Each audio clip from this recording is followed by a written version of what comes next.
Welcome guys to Share Skull Studios. It's Raven Wolf. We're on another Friday deck list, and today we're doing one of the legendaries from Outlaws of Thunder Junction. And this might be one of the cheapest decks I've showed off. It's kind of unusual. I don't really make these kind of decks. But yeah, and if you enjoy it, guys, please like and subscribe for more stuff in the future. Comment down below what you think of the deck, what upgrades you think would be better for the deck. I'm trying not to make this deck super broken. It just mostly just go synergies and pop off at some point. But let's go ahead and read what Riku does. Riku of Paz is a 3 mana cost, 33. Whenever you cast a modal spell, choose up to X, where X is the number of times you chose a mode for that spell. First one is exile the top card of your library. Until your next turn, you may play that card. Put a 1/1 counter on Riku, and it gains trample until end of turn. Or you create a 1/1 blue bird token with flying. So instantly, he can give himself trample to go for commander damage. He can give you card advantage for your next turn. And yeah, you make a bird, so you can kind of go wide. Going down to our creatures, we kept it pretty simple. Archaeomancer, when it ETBs, we're going to get an instant sorcery from our graveyard to our hand. Archmage Emeritus to get card advantage. We have Bergie to ramp out and keep casting our spells. Breaches is if we have like artifacts that we don't need or not do anything. We can sack them to hopefully copy our spells. We have Eternal Witness to get any card back from our graveyard. Goblin Electromancer is to make all our instants and sorceries cheaper. Stormkiln Artist is to let us ramp out. We have Urabrask to ping our opponents and ramp out. Veyran is to trigger our abilities of Urabrask, Stormkiln, and Breaches, and Archmage again. And we have Wart Raidmother. Each red and green instant sorcery spell you cast has Conspire. And since Riku is going to be making 1/1s, we can tap 2 untap creatures to copy that spell. Going into our sorceries, we have Burn Down the House, which is mode 1, deal 5 damage to each creature, each planeswalker. Or create 3 1/1 devil creature tokens with, when it dies, deal 1 damage to anything. So that with the Wart Raidmother be pretty good. Bushwhack, choose one, is to get a basic land put into our hand. Or target creature we control fights target creature you don't control. So it could be a 1 cost removal in the late game, or we can ramp out. Clan Defiance, choose one or more. Deals X damage to target creature with flying, X damage to target creature without flying, or X damage to target player or planeswalker. So a pretty good one if we want to choose all. It can get rid of hopefully 2 creatures or just deal the damage. We could easily make it 0 and just get 3 targets to do all 3 triggers. We have Collective Defiance, is escalate 1 or more. Target player discards all cards in their hand, then draws that many cards. We have Collective deals 4 damage to target creature or 3 damage to target opponent or planeswalker. Fiery Confluence, choose 3. You may choose the same mode more than once. Deal 1 damage to each creature, deal 2 damage to each opponent, or destroy target artifact. Fissure Vent, choose 1 or both. Destroy target artifact and or target non-basic land. Glimpse the Core, search the library for a forest card, put in the battlefield tapped, then shuffle, or we get a cave from our graveyard to the battlefield tapped. We could probably run the Discovery Caves in here. I didn't think of that. I kind of just threw this one in here. Mostly go get a forest. We have Hull Breach. Choose 1. Destroy target artifact or enchantment, or destroy target artifact and target enchantment. So yeah, that one's a pretty good one. Incendiary Commands. 4 damage to target player, 2 damage to each creature, or destroy target non-basic land, or each player discards all cards in his or hand, then draws that many cards. Journey of Discovery, search the library for up to 2 basic land cards. Put them in your hand. or you may play up to 2 additional lands this turn. Pretty good one. Mob rule, choose one. Basically, this is going to be our win con to either get all creatures with power 4 or greater, untap them, they gain haste, or gain control of all creatures with power 3 or less until the turn. Untap those creatures, they gain haste. So it's another go wide strategy, or to get rid of our opponent's blockers. Over the edge is choose one, just for target artifact or enchantment, or target you control explores, then explores again. Primal command, target player gains 7 life. Put target non-creature permanent on top of its owner's library. Target player shuffles their graveyard into the library, or search your library for a creature card, reveal it, put it into your hand, then shuffle. Return from the wilds. We get a basic land, put on battlefield taps, then shuffle. Make a 1/1 human, or we create a food, and we get to choose 2 with that spell. And I think it's a 2 cost? 3 cost. That makes it fair. Titania's command. Exile target player's graveyard. You gain 1 life for each card exiled this way. So we have Graveyard Hate. Search your library for up to 2 land cards, any lands, put on battlefield tapped, then shuffle. Create 2 bears, and put 2 1/1 counters on each creature you control.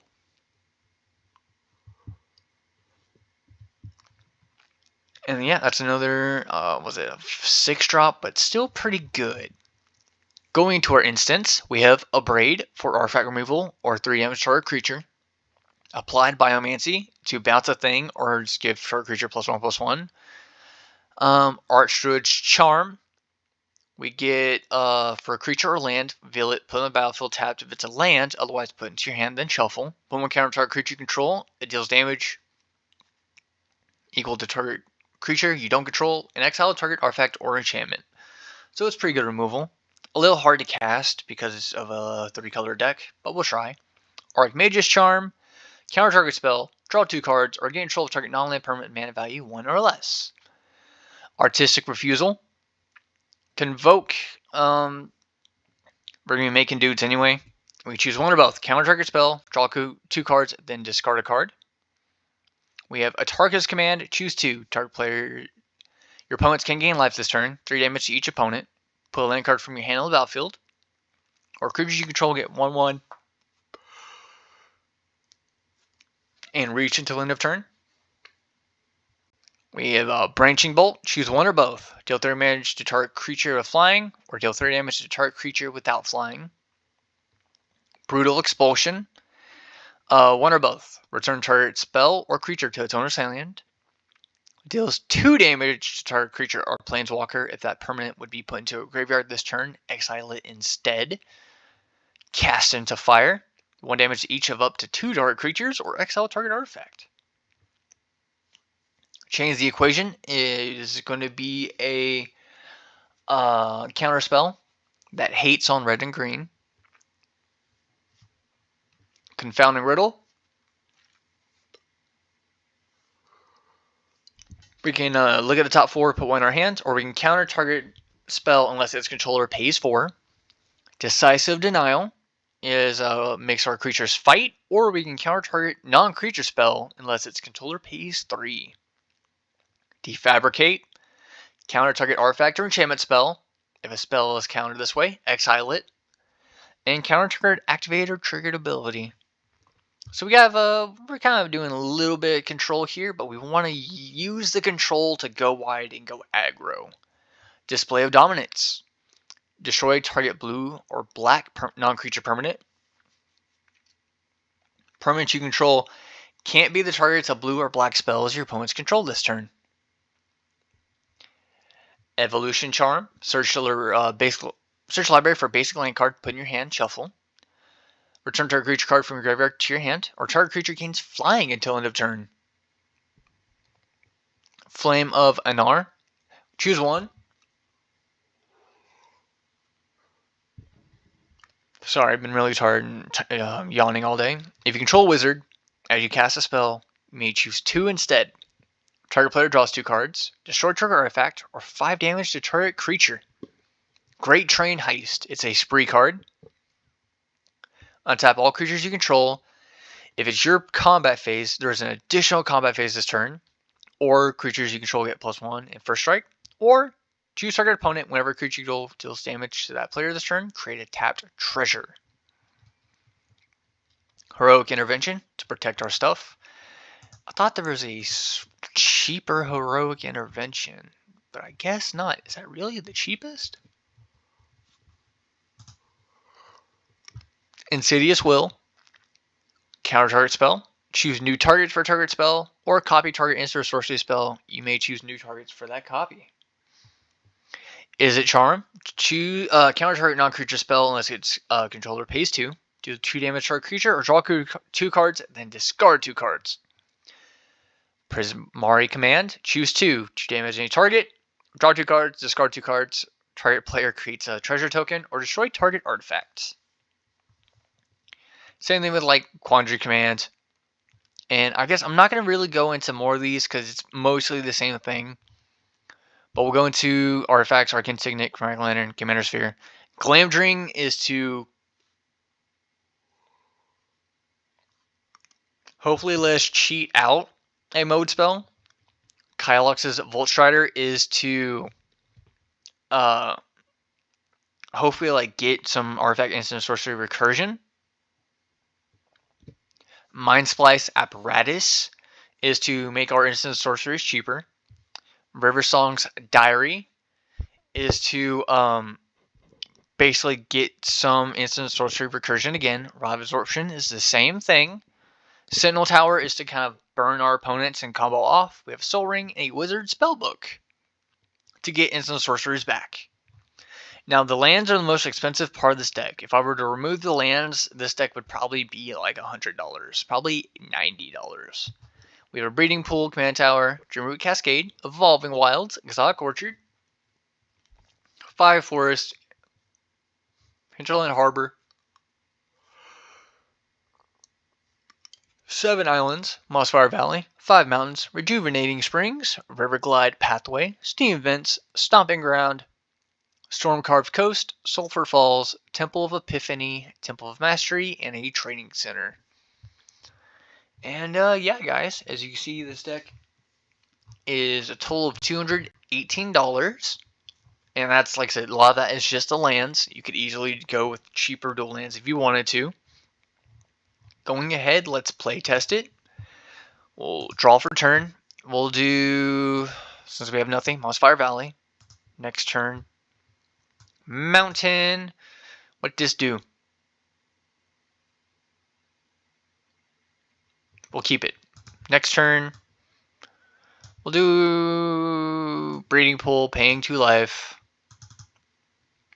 Riku. Next turn, we'll play an island. Going ahead, we could easily do this and ramp out. Let's go ahead and do that. So we'll do for 3 mana. We'll do Journey. Choosing one with this one, I think we'll make a bird. Add token. Bird. And what we go get 2 lands. 2 basic lands. So view library. View library.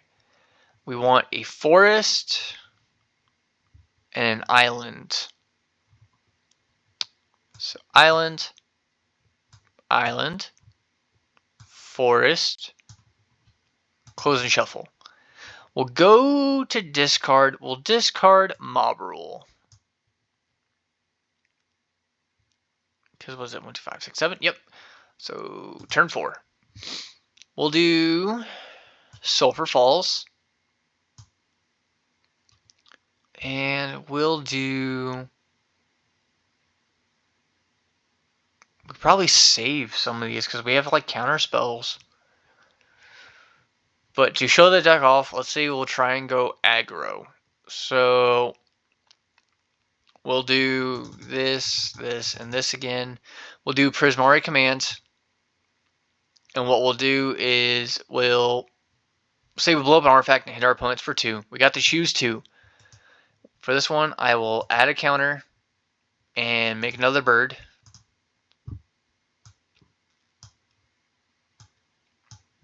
I could easily go swing on somebody on turn 5 who might not have a blocker. Turn 6, we have more counter spells. I'd play an island, and I would go ahead and keep this instant up as well.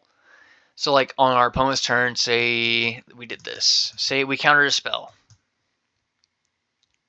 Countered spell. I would make a bird. And we say that we made 2 tap squirrels. Yeah, it's choose 2. And we'll say that we exiled something for our opponent's library, like a fetch land or something. So we'll say we add squirrel.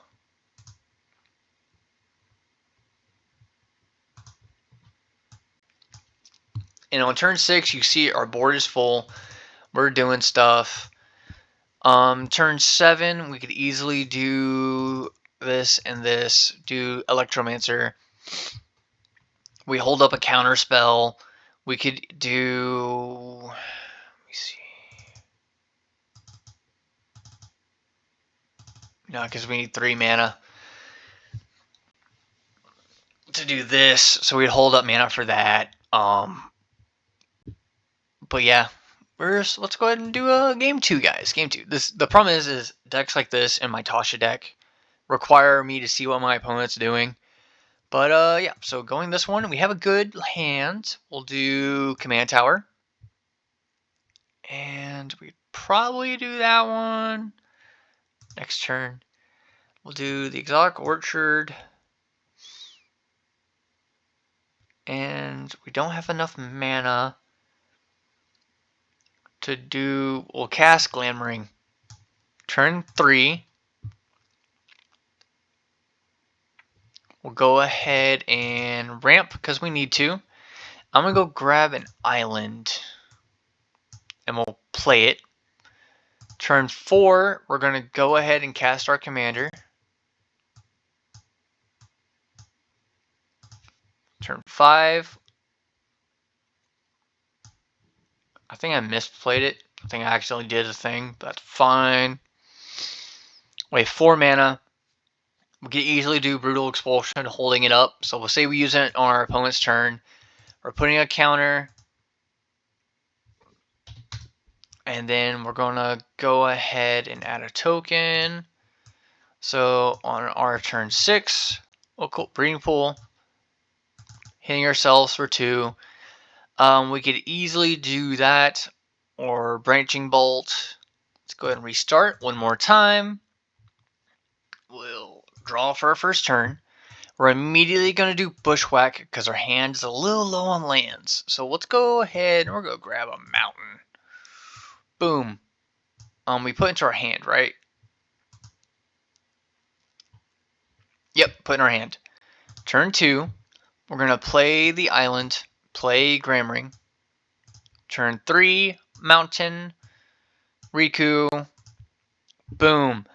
Now we're going to probably need to start holding mana up, especially for counter spells to protect our commander. Because especially since we don't have a lot of mana right now. But we have answers. We have Is It Charm. We could probably do Breaches if we wanted to. Yeah, let's go ahead and do Breaches. We'll cast Breaches. Turn 5, Steam Vents. We'll take the 2. And we immediately, cool. We have Is It Charm. And if we wanted to copy or change the target of a spell, we have that. And we could do both modes. We could do both modes if we wanted to. Copy target instant sorcery spell, activate ability, or triggered ability. Return the favor is just busted. This card should be way more in price. But yeah, depending on where our opponent has, Return the Favor is just really good. I would probably do both modes. But yeah, guys, I would say try this deck out. It's really cheap to make, especially if you bought like a play booster and you got Riku, or you can proxy this deck. But yeah, guys, I really hope that this is a deck that y'all really like, and that it's something that a lot of it's a deck that a lot of people can build at a cheaper pace. But again, guys, I'll see y'all again next time. Like, subscribe for more stuff in the future. Bye bye.